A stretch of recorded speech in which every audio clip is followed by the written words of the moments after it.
Let's meet at the library. Okay. Greetings. Welcome to a different video format that should be titled You Tried, but instead I'm calling it my January wrap-up. So here's the thing.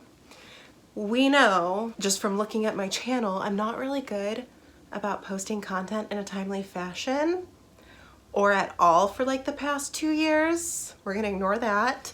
But things are about to get better.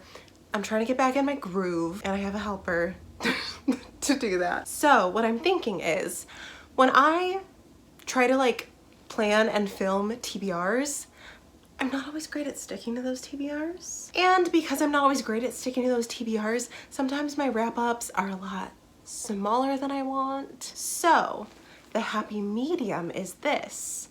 I am going to start doing a combined, here's what I meant to read in this month, did I do it video.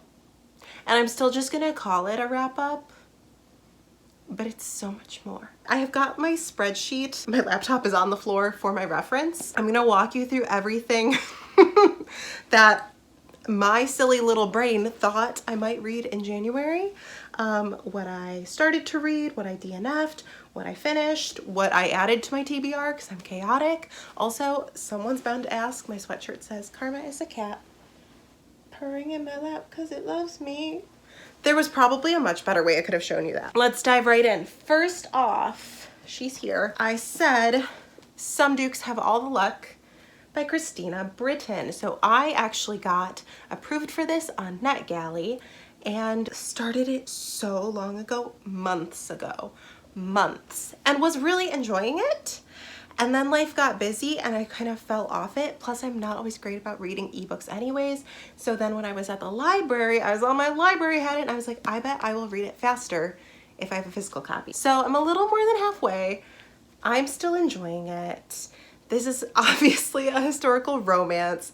It's about Ash. He's a duke. He needs a bride because he has like these wards that he's taking care of, and he's just a brooding, traumatized man who's like, I can't love children because my parents didn't show me how to be a good parent, so I'm only gonna mess them up, and it's better for them if I just find a mother figure to take care of them and not me. You know what, kudos for the thought process, honestly.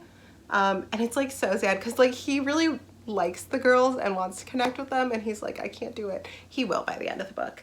And then Bronwyn, who's a little entomologist, and her parents are not supportive of her career. They like threw away all her stuff, and she's like, I need funding and time so I can finish my project. She's like sketching and I think trying to write a book. Yes, she wants to get her research published. And he's like, if you marry me, you can do that. I don't care. And she's like, great. And so like halfway through, they're already married. It's a marriage of convenience. It's gonna be good. I haven't finished it. Okay, bye. Next up, oh, I said I was gonna read All's Well That Ends Well by William Shakespeare. Haven't read it yet. It's a comedy. I don't know anything about it. Gonna read it. I will still read it. Put it on the February TBR. Oh, here's a good one. How to Be a Victorian, A Dawn to Dusk Guide to Victorian Life by Ruth Goodman. And if you're like, Julia, why did you emphasize life so hard? It's because I was going to, again, this is a book that I've started. I'm like a third of the way through. Did not finish, but I was going to continue reading it for, what's she called? Kayla, what's your thing called? The Buzzwordathon reading challenge. Because life and death were the words of January. But I've been trying to read this for so long that I frankly have just decided that I don't really care. Look how cute this bookmark is. And I am going to unhaul this. I think the cover's so pretty. I think it's chock full of good information. Like Ruth Goodman clearly knows her history. She's done her research. She's lived the life. Like some of these things, she's like, yes, and I made soap the Victorian way. And I'm like, you did? What? Okay, cool. So she knows what's up. And she has another book about how to be a tutor, which sounds cool too. But I'm not researching for anything. I'm not like trying to fact check period dramas and things. So I'm gonna get rid of it. Thank you for playing.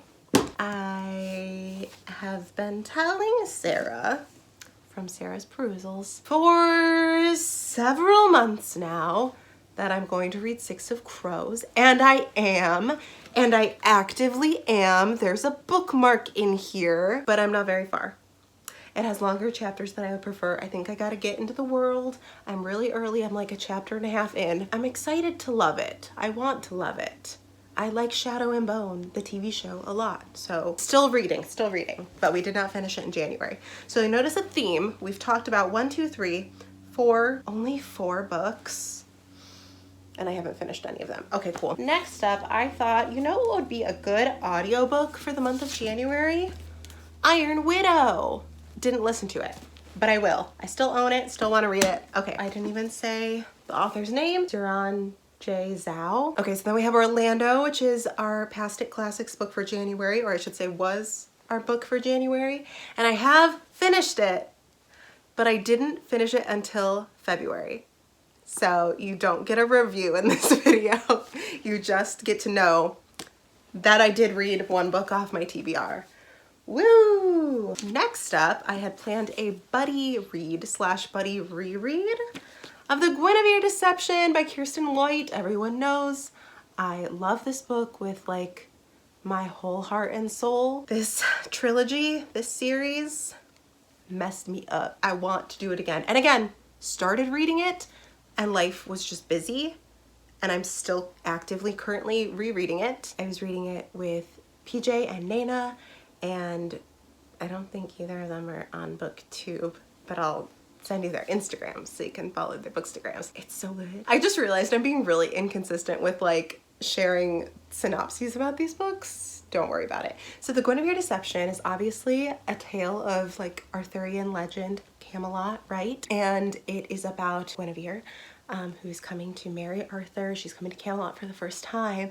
But the thing is, and I feel comfortable sharing this information because it is revealed very early in the book, so I don't think it's a spoiler, but it's like the first twist where you're like, and you're hooked. So the thing is, this is not Guinevere. The Guinevere Deception, if you will. She's showing up like, yes, I'm here. I'm Guinevere. I'm gonna marry you. Ha ha ha. She's not Guinevere. So who is she? Where is the real Guinevere? What's the story? Who knows her identity and who does not? These are the questions. Why is she hiding her identity?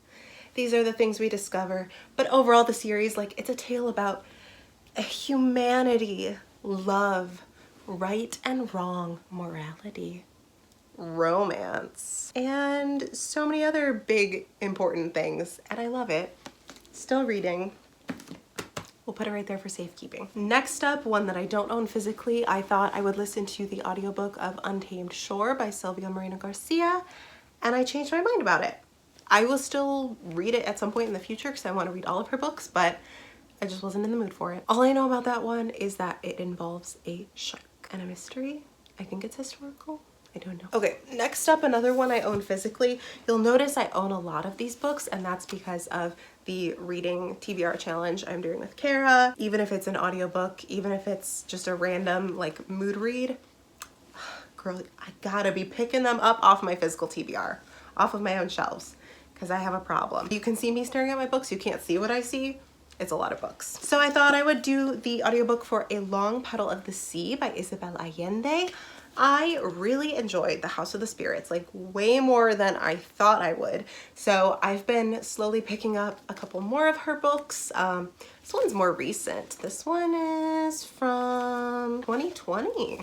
This is a new book. And I was very intrigued because it takes place during the Spanish Civil War. Yes, late 1930s. The part of the synopsis that I got from the dust jacket that made me go, oh, maybe this is a Julia read, is, sorry. Okay, so there's a woman who is pregnant, and she's a widow, and her late husband's brother is like, okay, we gotta get on this boat and get out of here. And I'm like, oh my God, they're gonna fall in love on this boat. So like, I was sold, right? Pregnant widow, her late husband's brother. These are like all my favorite things combined. It sounds dark when I put it that way. But the thing is, this was not as character driven as I wanted, or rather, it is pretty character driven, but it has so many characters that we weren't focusing on the plot line that I came here for. And then I was getting frustrated because I was reading about all these other people and war. I don't like reading about war. It wasn't like actively in the battle scenes, but it was definitely a lot to do with the Civil War, as one might expect that would happen in a book set during a war. How foolish of me to assume it wouldn't be. So I made it like a third, maybe almost halfway in, and I just decided, hey, you know what? I don't really care. Like, it took that long for them to even get on the boat, and it was great because he was like, I gotta get you on this boat, we gotta get out of here. And then she was like, okay. And then he was told, no, you can't take her on the boat, only immediate family can go with you on the boat. And then he's like, so I guess we'll have to get married. And they did. So another great like marriage of convenience thing going on, but this just wasn't it for me. Okay, next up, I wanted to read Immortality. I don't know what the author's name is. It's the second book to Anatomy. Anatomy, a love story. Oh boy. So I had a galley of that, read it, really enjoyed it. And then I got the galley of this. I haven't read it yet. And I also thought that maybe it could be my backup plan for Buzzwordathon, because Immortality, technically, like, that is life. That's eternal life. So I was kind of cheating, but I didn't read it anyway, so I didn't cheat. Next up, I wanted to read Write This Book by Pseudonymous Bosch, and I did. Okay, it was the first book I read in 2023. If you're new here, I have this tradition that I start every year reading into the new year with a choose your own adventure style story. And this one, Write Your Book, this was like number 6 in the series. This is the only one I read. So it was cute. It's geared toward like a middle grade age audience. It's cool in that there's parts where it's like, okay, now the characters are in this situation.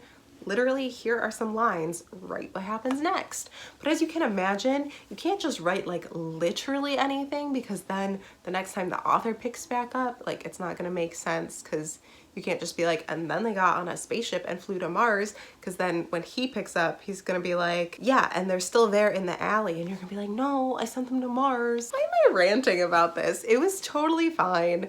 The book was fine, it was cute. I think it would be great for kids. I'm actually using it right now for one of the kids who I tutor, because we need to work on our handwriting and also sounding out longer words. And so the reading part of the book has those words, and the writing part has the writing. So it's working out great for that. But I don't think I need to read any more from this series. I'm not the audience for it. I gave it like 3 stars.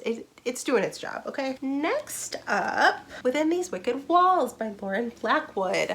I was buddy reading this with Jocelyn. I did finish it. I read this book. I read the whole book. She read a book. She read a book. And this is kind of a Jane Eyre retelling. Kind of, well, I was gonna say kind of a historical fantasy. I still don't know what time period this story is set in, and that's like the first of my problems. This book is not bad. It's just very much a debut. It's very much a debut. And I am gonna read Lauren Blackwood's newest book that just came out. I'm forgetting the title, but I know it has a yellow cover, and it has a beautiful cover, much like this one. What I loved about this book was the romance. I was very invested in the romance from early on in the book, like earlier than I expected to. As the book continued, I continued to enjoy almost all of the romantic interactions, so that's a plus.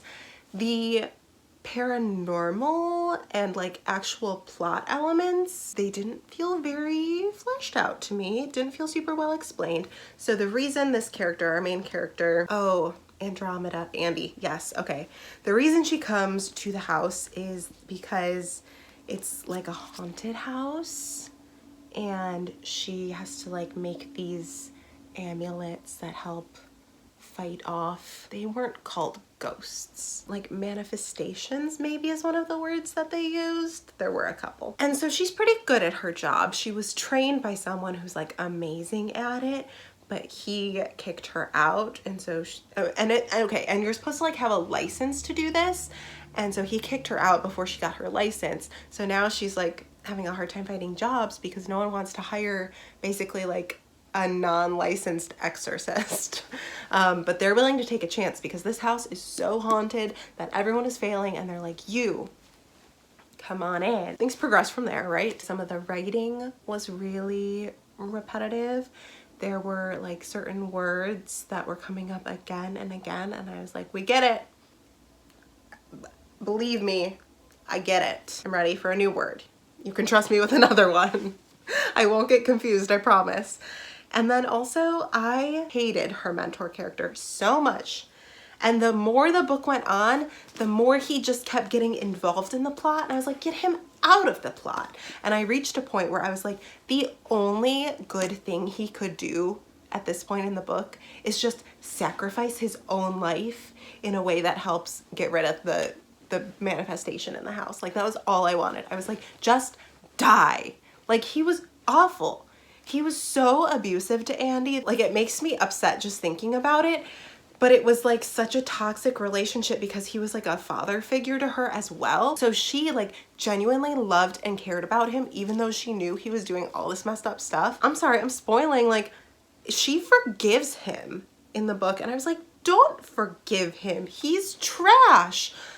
It was just weird. Again, the ghosts, the hauntings didn't really super make sense. At some point, there's just like a hyena. It's just like, oh yes, of course there's a hyena in the house because all haunted houses have a hyena. I don't know, very weird. It seems like on Goodreads, a lot of people enjoyed this more than Jocelyn and I did, which good for you guys. I'm very happy for you. What did I give it? I gotta go on Goodreads, hold on. Oof, I literally gave it 2.2 stars. Wow, see, that's the wild thing is that I loved the romance so much that I almost forget how frustrating the rest of the book was, but we are unhauling her. Okay, bye. Speaking of wicked things within these wicked walls, right? I have A Wicked Game by Kate Bateman. So this is obviously, again, a historical romance. I actually listened to this one on audiobook as a galley and have since bought myself a copy, so obviously she didn't rate it poorly. Quick shout out to NetGalley and all the publishers who approve my requests because my feedback ratio is terrible, but sometimes it pays off if you approve me. I will rave about your book if I love it. I truly will. This is actually, I think, the second or maybe even third book in a series that I will go back and continue. I've got to read a lot more Kate Bateman, let me tell you what. I just keep like not knowing where to start with this book. So the series is called The Ruthless Rivals. So keep that in mind. This is like rivals to lovers, not enemies to lovers, just rivals. So it's these two opposing families who've got like this kind of feud going on, but it's not like a violent feud. It's just like a, oh, you guys are always getting under our skin. Stop doing that kind of thing. You know, it's not the Capulets and the Montagues. It's like two rival high school football games, like, or football teams. It's not that deep, okay? So the Montgomerys and the Davies, that's the two names. So Morgan Davies is our dude. He's a captain, he's a ship captain. And then Harriet Montgomery is our girl. And she is a cartographer. And she was actually hired by the British government to falsify some maps that they were going to plant within the French's ranks so that the French would, like, you know, think there was an extra island somewhere and crash into something or miss whatever, you know, just like mess them up in the war, right? But Morgan actually ends up with one of those maps on his ship, and so he's like so pissed at Harriet. They were button heads since before he even left for the war, and now when he gets back and he's like hellbent trying to find whoever made that false map, because it's got someone else's name on it, like they're not gonna print a woman's name on the map, she's got like a fake name. Then he like almost immediately finds out that it's Harriet. He's got a bone to pick. Before he left for the war, because they're saucy rivals, they made a little bet, because he was like, please, you would love to see me die in the war. And she was like, yeah, okay. I forget what she said that prompted it. But so then he was like, oh yeah, well, if I can make it home from the war, because I will make it home from the war, thank you very much, then you owe me 3 kisses. And she's like, well, inside she's like, but outside she's like, are you serious? Sure, because you're gonna die anyways, so the bet is on, Davies. And obviously he's alive. To the victor goes the spoils, but let me tell you, our boy Morgan does not take it easy on Harriet. It's not as simple as like a little, oh, 3 kisses, my debt has been paid. They get saucier, they get progressively saucier. But here's the thing, because I realize I've been talking about this book for a long time now, and I haven't really explained like why I love it so much, because yeah, it's like a fun, silly plot, but like what makes it so good as a historical romance? The consent is off the charts. And for rivals, that's like not as easy to do, right? No, they excelled. Morgan, he's on top of it. He understands. We love a man who asks for permission. We love. And so every time that things were spicing up, even when Harriet initiates, he's always like, are you sure you want this? Is this okay? Stop and think for a moment. And I'm like, Morgan, that's so hot of you. So I love it. I gave it 4.8 out of 5 stars, which is really good. I think the only thing that knocked it down a little bit was the writing got a little too metaphorical at times, or I guess like simile-y. I don't know the adjective form of the word simile, because it would just get a little cheesy where it's like, she was his map leading him home, like that kind of stuff, which was cute because it was using the naval and cartography terms that related to them as individuals and then connected them as a couple, which was sweet. It just got a little heavy-handed at times. Oh my god, shut up about the book. We loved it. I got approved for another galley called Flower Philosophy, which is a book, a nonfiction book about arranging flowers. And it just looked like it would be really aesthetically beautiful. And it is. I have started reading it. I'm enjoying it. I'm just taking my time with it because it's a nonfiction. Like, honestly, it's like a crafting book. Low-key, if I owned it, it would be a coffee table book. So it's not just something you read in one sitting, but it is also a quick read because there's lots of photos. So make of that what you will. I'm still in the middle of it. Okay, then I read, I'm sorry, this is like a long title and author's name, so I'm looking down and reading it. Falling Back in Love with Being Human, Letters to Lost Souls by Kai Cheng Tom. And this is it's hard to describe. It's a poetry collection, memoir, nonfiction, self-help, and it really is letters. Like, it's written as a series of letters. It's all of the above, and it was very beautiful. This is another one that I got as a galley on Netflix, I almost said. Like I was saying, it's technically and literally a collection of letters, and it is across the board. They are addressed to so many people. There's letters to J.K. Rowling, okay? There's letters to sex workers.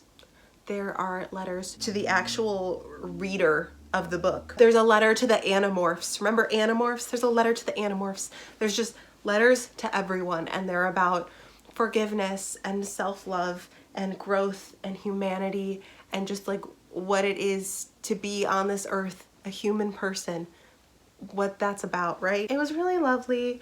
I enjoyed it overall. There were some quotes that I really liked, and it was just a quick, nice read. I really don't have too many complaints about it. I gave it 4.3 stars. So I kind of have a love-hate relationship with poetry. We don't always get along.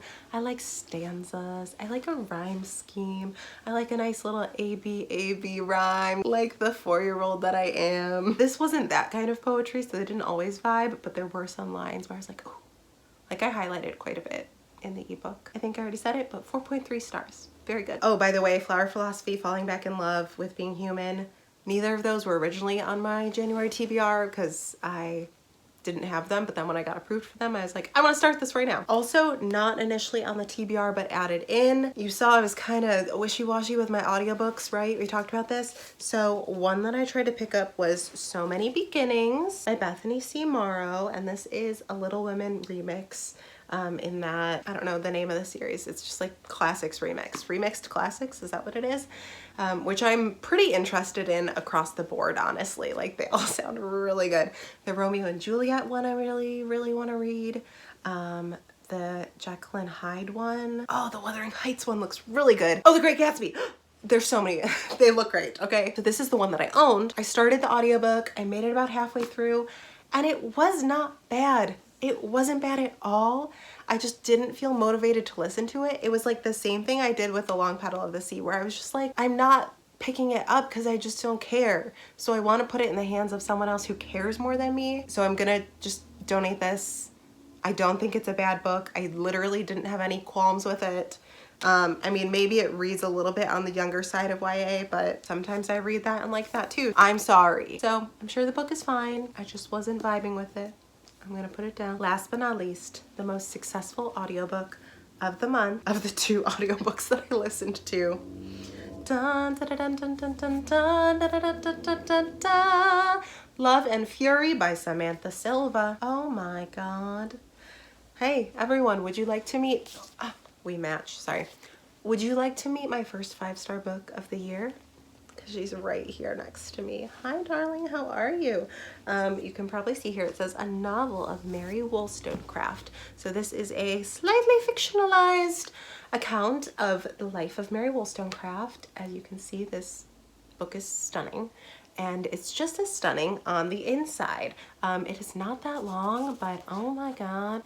I'm getting emotional just thinking about it. I've always wanted to know more about Mary Wollstonecraft because Mary Shelley, just wow.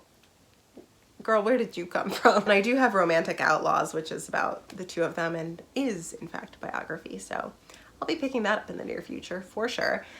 This book is told in 2 alternate timelines, which is something I don't usually enjoy, but it really worked for me in this one. And the one timeline is Mary towards the end of her life, giving birth to her daughter Mary, the struggles of that pregnancy and childbirth, labor, I guess is the word I'm looking for.